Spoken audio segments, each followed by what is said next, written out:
So what we're going to do for this last video is we're going to cover some problems with height and distance. And these are more text-based problems, but they involve trigonometry at their core. So let's start with a bit of terminology. So there's two main concepts that you'll see over and over again, and that's the angle of depression and angle of elevation. So if this is the ground, and I'm standing here, then if I look up towards something in the sky, then that means I'm looking up with a certain angle of elevation. So if this is ground level, and this is my line of sight, so let's say that there's some plane here that I'm looking at.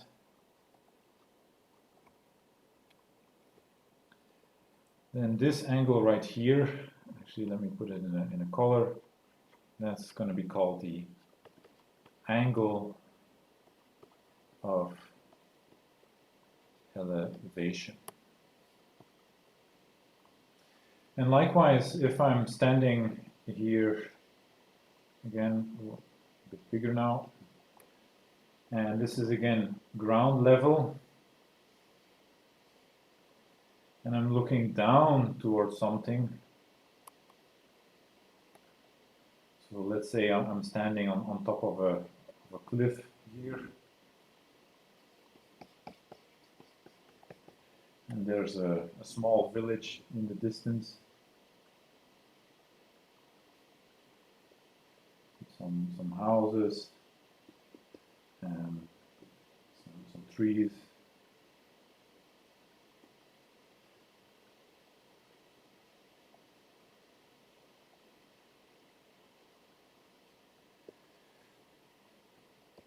This is ground level again.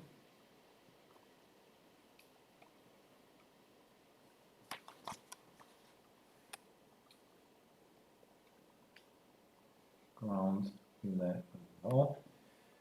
This is my line of sight. Then this angle between ground level and the line of sight is called the angle of depression. So it has nothing to do with feeling blue or anything. It's just that elevation means up and depression means down. Okay, so let's do a problem like that, and you already saw it flashing by. So I have a word problem here from a plane flying vertically over a straight road. I see that the angles of depression of two consecutive milestones are 45 and 60 degrees. Find the height at which the plane is flying. So just like with the previous word problem, you have to abstract the math out of that and make a sketch before you can start. But let's see a little bit what the important things are here. So we know we're flying vertically, that's already a good sign. We want to say something about angles of depression, consecutive milestones, and 45 and 60 degrees. And then the thing that we want to know, that's the height at which the plane is flying. So let's see if we can sketch that out a bit. So my plane is here. And I'm flying vertically straight ahead. And I'm looking down at this road, and I see two consecutive milestones. So let's call this milestone 1 and milestone 2. The other thing that I know is that the angle of depression is 45 degrees and 60 degrees. So if I take if I idealize the plane by a point here, then what that tells me is if this is the horizontal, then this line right here encloses an angle of 45 degrees, and this line right here encloses an angle of 60 degrees. Depression means down, well, keep that in mind. And then finally, what we want to know is we want to find the height at which the plane is flying. So I'm going to denote that by h. And there's one more hidden piece of information in this problem, and it's a bit hidden in the language.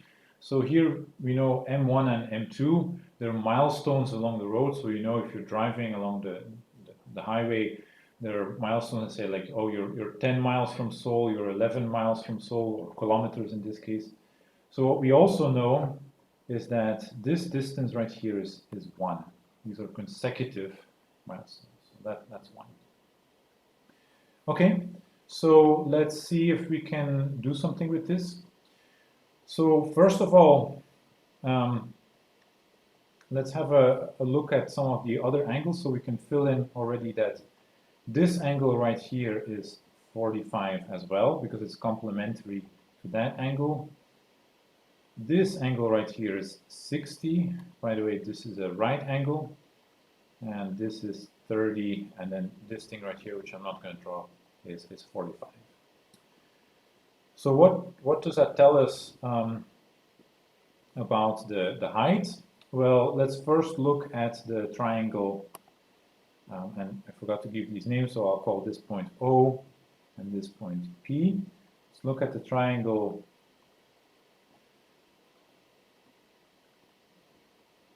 OPM2. I have a 45-degree angle, so I know that the whole distance from P to M2 is equal to h.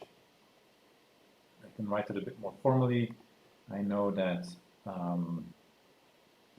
tan of 45 degrees is equal to the opposite side h divided by the length of the base here.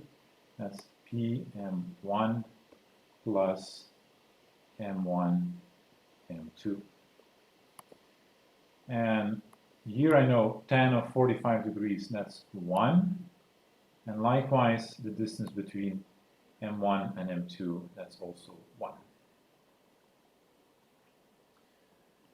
And so from that, what you get is that h is equal to the distance from P to M1 plus 1. Okay, so that's already a good start. What else can we say about this distance PM1? Well, if we look at the triangle OPM1, we have an angle of 30 degrees here, so tan of 30 degrees is equal to the opposite side, the length of PM1, divided by the adjacent side, h. And now this is also good because I know the tan of 30 degrees, that's 1 over square root of 3. And from this, it follows that PM1 is equal to h divided by square root of 3. And now if I combine these two, I can get rid of that PM1.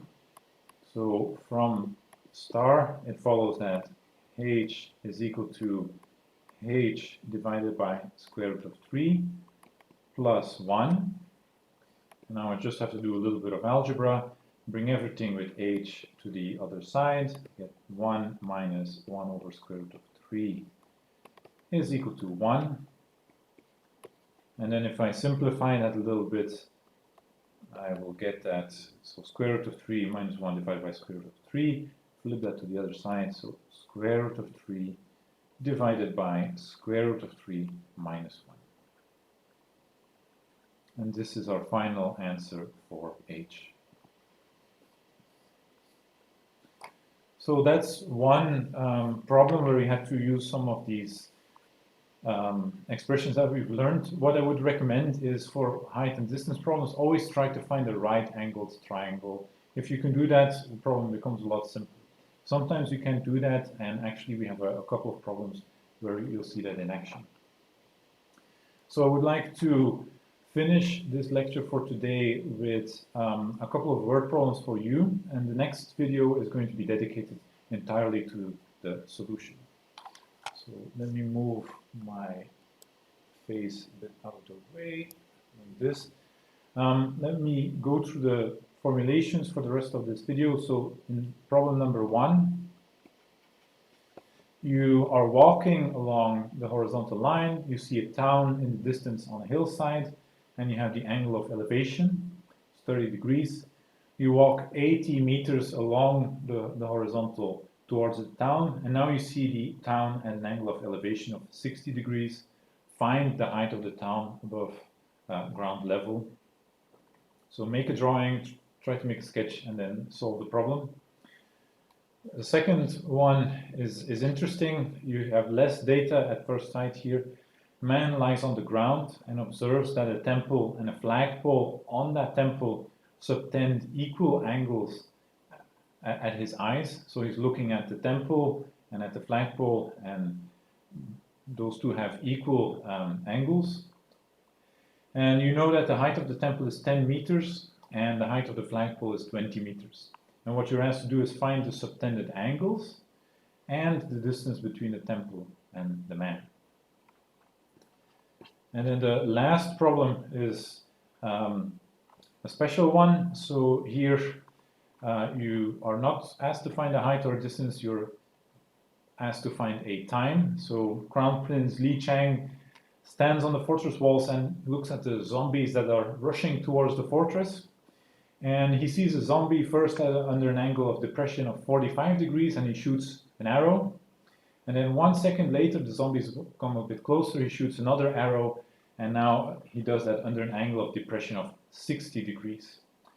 And knowing that that zombie required 1 second to cross that distance, calculate how soon will the zombie reach the base of the wall. It's also a height and distance problem, but with a little bit of a twist. So I'll let you try those, and the next video we'll work through the solution.